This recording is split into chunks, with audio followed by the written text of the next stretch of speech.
ನಮಸ್ಕಾರ ವೀಕ್ಷಕರೇ, ಕಿದೀರ್ಕಾಯಿ ರುಚಿಗೆ ಸ್ವಾಗತ. ಇಂದಿನ ಕಿದೀರ್ಕಾಯಿ ರುಚಿಯಲ್ಲಿ ನಾನು ಕೇರಳ ಸ್ಟೈಲ್ ಪುಟ್ಟು ಮಾಡ್ತಾ ಇದ್ದೇನೆ. ಅದಕ್ಕೆ ಪುಟ್ಟು ಮಾಡಲಿಕ್ಕೆ ಈಗ ಮೊದಲು ಒಂದು ಪುಟ್ಟು ಪೌಡರ್, ಆಮೇಲೆ ತೆಂಗಿನ ತುರಿ ಮತ್ತೆ ಪುಟ್ಟು ಮಾಡುವ ಬೇಕರ್, ಅದಕ್ಕೆ ರುಚಿಗೆ ತಕ್ಕಷ್ಟು ಉಪ್ಪು. ಈಗ ಪುಟ್ಟು ಮಾಡೋದು, ಅದಕ್ಕೀಗ ಪುಟ್ಟಿನ ಪೌಡರನ್ನು ತಯಾರು ಮಾಡುವ.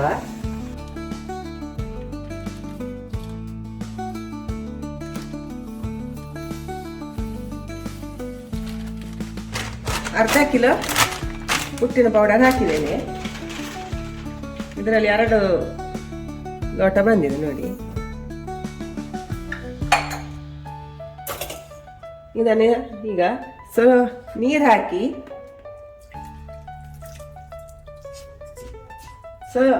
ಜಾಸ್ತಿ ನೀರು ಹಾಕಬಾರ್ದು, ಗಂಟು ಕೂಡ ಆಗ್ಬಾರ್ದು. ಅಕ್ಕಿನ ತರಿಯಾಗಿ ಇರ್ಬೇಕದು. ಈ ತರ ಮಾಡಿ ಆಮೇಲೆ ರುಚಿಗೆ ತಕ್ಕಷ್ಟು ಉಪ್ಪು ಹಾಕು. ಉಪ್ಪು ಜಾಸ್ತಿ ಏನು ಬೇಡ, ನಾವು ಅದಕ್ಕೆ ಕರಿ ಮಾಡ್ತೇವಲ್ಲ ಅದಕ್ಕೆ ಕೂಡ ಉಪ್ಪು ಇರ್ತದೆ. ಜಾಸ್ತಿ ಉಪ್ಪು ಬೇಡ, ಒಂದಿಷ್ಟು ಉಪ್ಪು ಸಾಕು.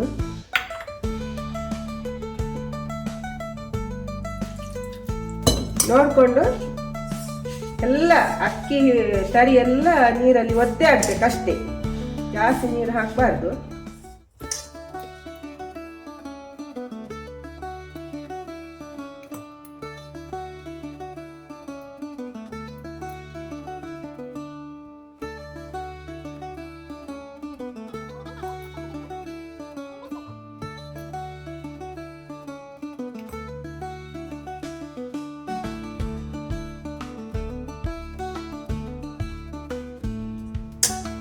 ಹೀಗೆ ಮಾಡಿ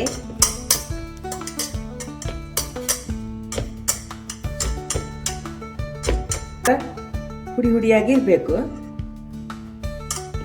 ಈಗ ಮುಚ್ಚಿಟ್ಟು ಬಿಡುವ, ಒಂದು 15 ನಿಮಿಷ ಮುಚ್ಚಿಟ್ಟು ಬಿಡುವ. ಅದಕ್ಕೆ ಒಂದು ನಾವು ಕಡಲೆ ಕರಿಯ ಮಾಡುವ. ಅದಕ್ಕೆ ಬೇಕಾಗುವ ಸಾಮಗ್ರಿ: ಕಪ್ಪು ಕಡಲೆ, ಇದನ್ನು ರಾತ್ರಿ ನೆನೆಸಿಟ್ಟು, ನಾವು ಬೆಳಿಗ್ಗೆ ಮಾಡೋದಾದ್ರೆ ರಾತ್ರಿ ಪೂರ ನೆನೆಸಿಟ್ಟು ಬೆಳಿಗ್ಗೆ ಒಂದು ಕುಕ್ಕರಲ್ಲಿ 4-5 ವಿಸಿಲ್ಗೆ ಉಪ್ಪು ಹಾಕಿ ಸ್ವಲ್ಪ ಹಳದಿ ಹಾಕಿ ಬೇಯಿಸಿಟ್ಟಿದ್ದೇನೆ ನೋಡಿ. ಒಳ್ಳೆ ಈ ಥರ ಬೇಯಿಸಿಡ್ಬೇಕು. ಆಮೇಲೆ ನೀವು ಮೆಣಸಿನ ಹುಡಿ ಹಾಕುದಾದ್ರೆ ಹಾಕ್ಬೋದು. ನಾನೊಂದು 2 ಮೆಣಸು, ಕೆಂಪು ಮೆಣಸು ತಗೊಂಡಿದ್ದೇನೆ. 2 ಮೆಣಸು, ಜೀರಿಗೆ, ಸಾಸಿವೆ ಒಗ್ಗರಣೆಗೆ, ರುಚಿಗೆ ತಕ್ಕಷ್ಟು ಉಪ್ಪು, ಸ್ವಲ್ಪ ತೆಂಗಿನ ತುರಿ. ಇದು ನಾವು ಮಸಾಲೆ ಹುರಿಯುವಾಗ ನೀರುಳ್ಳಿ ಹಾಕಬೇಕು. ಮತ್ತೆ ಇದು ಒಗ್ಗರಣೆಗೆ ಸ್ವಲ್ಪ, ಆಮೇಲೆ ಬೆಳ್ಳುಳ್ಳಿ ಒಗ್ಗರಣೆಗೆ,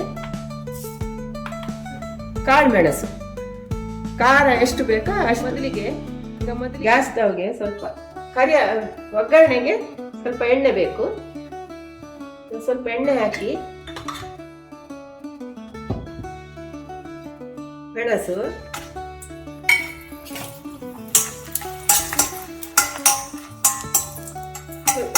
ಎರಡು ಕಾಳು ಮೆಣಸು, ಒಂದು 8-10 ಕಾಳು ಮೆಣಸು ಹಾಕಿದ್ದೇನೆ.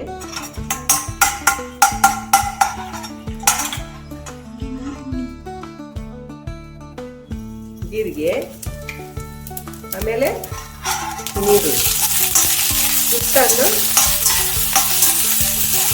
ಸ್ವಲ್ಪ ಹುರಿಯುವ. ಅದಕ್ಕೆ ಸ್ವಲ್ಪ ಇದು ತೆಂಗಿನ, ನಾವು ತೆಂಗಿನ ಹುರಿದಿಟ್ಟಿದ್ದೇವಲ್ಲ, ಒಂದು 2 ಚಮಚ, ದೊಡ್ಡ ಚಮಚದಷ್ಟು ತೆಂಗಿನ ತುರಿಯನ್ನು ಹಾಕೊಂಡಿದ್ದೇನೆ.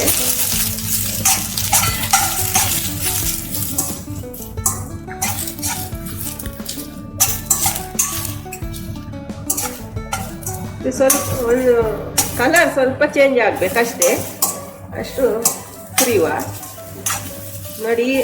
ಇಷ್ಟು ನೀರುಳ್ಳಿ ಮೆಣಸನ್ನು ಬಾಡಿಸಿದ್ರೆ ಸಾಕು. ಬಂದ್ ಮಾಡ್ತೇನೆ ಈಗ. ಇದನ್ನು ಸ್ವಲ್ಪ ಆರಿದ ನಂತರ ಮಿಕ್ಸರಲ್ಲಿ ಚೆನ್ನಾಗಿ ರುಬ್ಬಿಟ್ಟು ತರ್ತೇನೆ ನೋಡಿ. ಈಗ ಅದು ಮಸಾಲೆಯನ್ನು ಮಿಕ್ಸರ್ ಈಗ ರುಬ್ಬಿ ತಂದಿದ್ದೇನೆ. ಈಗ ಅದಕ್ಕೆ ಒಂದು ಒಗ್ಗರಣೆಗೆ ಸ್ವಲ್ಪ ಎಣ್ಣೆ, ಅದು ಕರಿ ಮಾಡಲು ಸ್ವಲ್ಪ ತೆಂಗಿನೆಣ್ಣೆ ಹಾಕಿದೆ,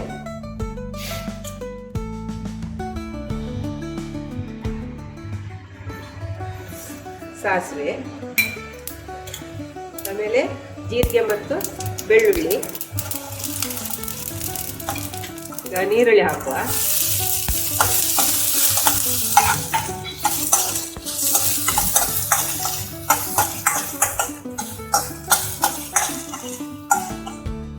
ಈರುಳ್ಳಿ ಹಸಿ ವಾಸನೆ ಹೋಗುವ ತನಕ ಹುರಿಯುವ.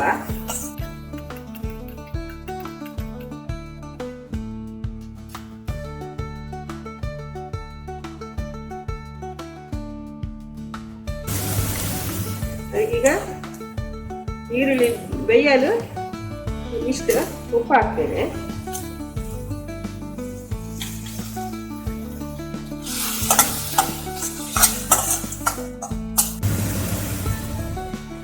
ಸ್ವಲ್ಪ ಹಳದಿ ಪೌಡರ್,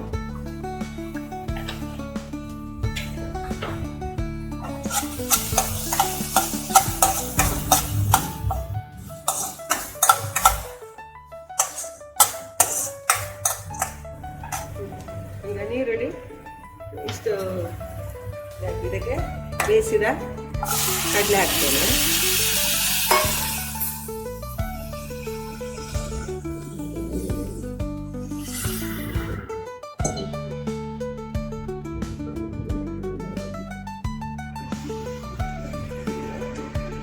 ರುಬ್ಬಿದ್ದ ಮಸಾಲೆ ಕೂಡ ಹಾಕ್ತಾ ಇದ್ದೇನೆ.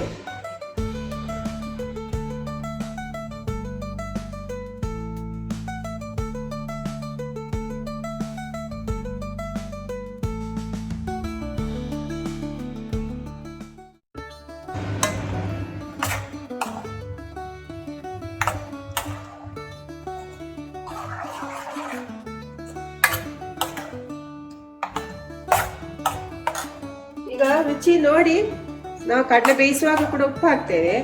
ಆಮೇಲೆ ನೀರುಳ್ಳಿಗೆ ಕೂಡ ಉಪ್ಪು ಹಾಕಿದ್ದೇನೆ ಒಗ್ಗರಣೆ ಆಗುವಾಗ. ಇದು ರುಚಿ ನೋಡಿ ನೀವು ಉಪ್ಪು ಹಾಕಿ. ಈಗ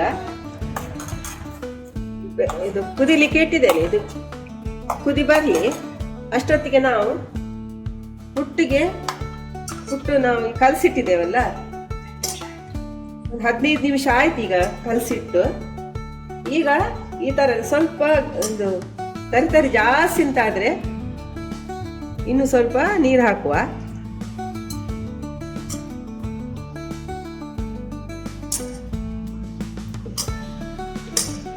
ಅದೆಲ್ಲ ಅಕ್ಕಿ ತರಿ ಕೂಡ ನೀರು ಇರ್ಬೇಕು. ಒಣಗಿದ ಹಾಗೆ ಹಿಟ್ಟು ಇರಬಾರ್ದು, ನೀರಿನ ಪಸೆ ಎಲ್ಲ ಇರ್ಬೇಕು ಅದರಲ್ಲಿ. ಇದಾಯ್ತು ನೋಡಿ, ಈ ತರ ಚೆನ್ನಾಗಿ ಹುಡಿಯಾಗಿ ಇರ್ಬೇಕು ಅಕ್ಕಿ ತರಿ. ಈಗ ನಾವು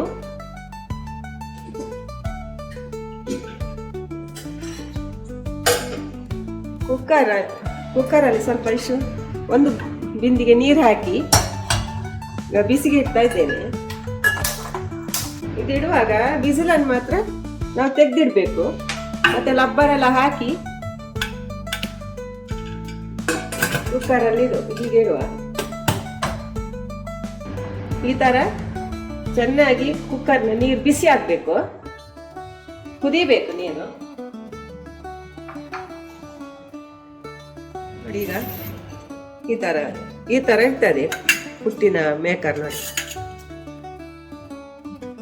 ಇದನ್ನು ಇದರೊಳಗೆ ಹಾಕ್ಬೇಕು.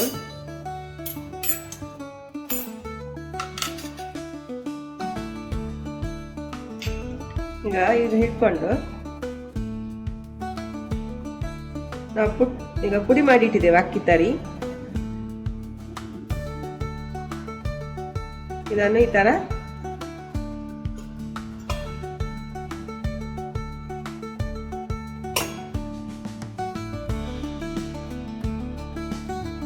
ಒತ್ತಬಾರ್ದು, ಈ ತರನೇ ಹಾಕ್ಬೇಕು. ಈಗ ಇದರ ಅರ್ಧದಷ್ಟು ಹಾಕಿದ್ದೇನೆ ಅಕ್ಕಿ ತುರಿ. ಆಮೇಲೆ ನಾವು ತೆಂಗಿನ ತುರಿ ಮಾಡಿಟ್ಟಿದ್ದೇವಲ್ಲ ಅದನ್ನು ಸ್ವಲ್ಪ ಹಾಕೊಳ್ಬೇಕು. ಈಗ ಇದರ ಮೇಲೆ ಸಾಕು. ಈಗ ಪುನಃ ಈ ಅಕ್ಕಿ ತುರಿಯನ್ನು ಇದು ಅಕ್ಕಿ ಪುಡಿಯನ್ನು ಹಾಕುವ.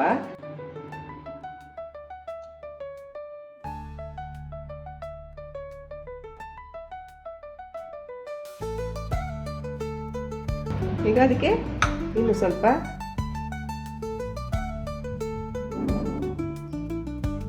ನೀವು ತೆಂಗಿನ ತುರಿ ಜಾಸ್ತಿ ತಿನ್ನೋದಾದ್ರೆ ಜಾಸ್ತಿ ಕೂಡ ಹಾಕೊಳ್ಬೋದು. ತೆಂಗಿನ ತುರಿ ಇಷ್ಟು ಹಾಕೊಂಡು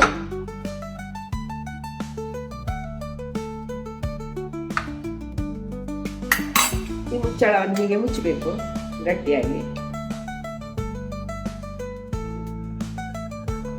ಈಗ ನೀರು ಕುದಿತಾ ಉಂಟು. ಇದಕ್ಕೆ ಇದಕ್ಕೆ ಸರಿಯಾಗಿ ಇದನ್ನು ಇಡಬೇಕು. ಈ ತರ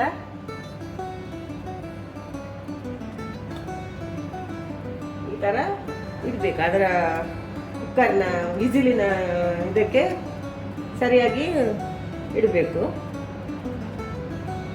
8 ನಿಮಿಷ ಬೇಯಲಿಕ್ಕೆ ಇಟ್ಟರೆ ಆಯ್ತು. 8 ನಿಮಿಷದಲ್ಲಿ ಪುಟ್ಟು ರೆಡಿ ಆಗ್ತದೆ. ನೋಡಿ, ಕಡಲೆಕರಿ ಆಯಿತು. ಒಳ್ಳೆ ಕುದಿ ಬಂತು. ಈಗ ಬಂದ್ ಮಾಡ್ತೇನೆ. ಈಗ ಪುಟ್ಟು ನೋಡುವ. ಪುಟ್ಟು ಒಂದು 8 ನಿಮಿಷ ಆಯ್ತು ಇದು ಬೇಯಲಿಕ್ಕೆ ಇಟ್ಟು. ನೋಡಿ, ಇದರಲ್ಲಿ ಆವಿ ಹೊರಗೆ ಬರ್ತದೆ. ಇದರಲ್ಲಿ ಈ ತೂತು ಉಂಟಲ್ಲ, ಇದರಲ್ಲಿ ಆವಿ ಹೊರಗೆ ಬರ್ತಾ ಕಾಣ್ತದೆ ನಮ್ಗೆ ಬೇಯುದು. ಅದು ಹೊರಗೆ ಬಂದ್ರೆ ಬೇಯ್ತಾ ಇದೆ ಅಂತೇಳಿ. ಈಗ ಆಯ್ತು. ಗ್ಯಾಸ್ ಬಂದ್ ಮಾಡ್ತೇನೆ. ಬಂದ್ ಮಾಡಿ ಹೀಗೆ ತೆಗೆದ್ರೆ ಆಯ್ತು.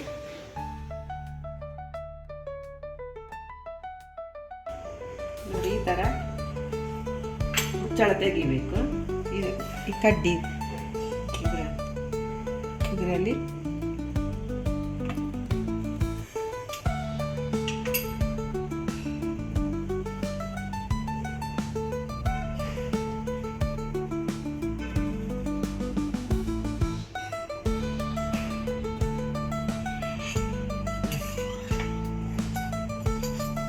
ಈ ತರ ತೆಗೆದು ಇದು ಆನಂತರ ನಿಧಾನಕ್ಕೆ ಇದು ಆರಿದ ನಂತರ ಅದಾಗೆ ಬರ್ತದೆ ತೆಗಿಲಿಕ್ಕೆ. ಪುಟ್ಟು ರೆಡಿ ಆಯಿತು. ಕಡಲೆಕರಿ ಕೂಡ ರೆಡಿ ಆಯಿತು.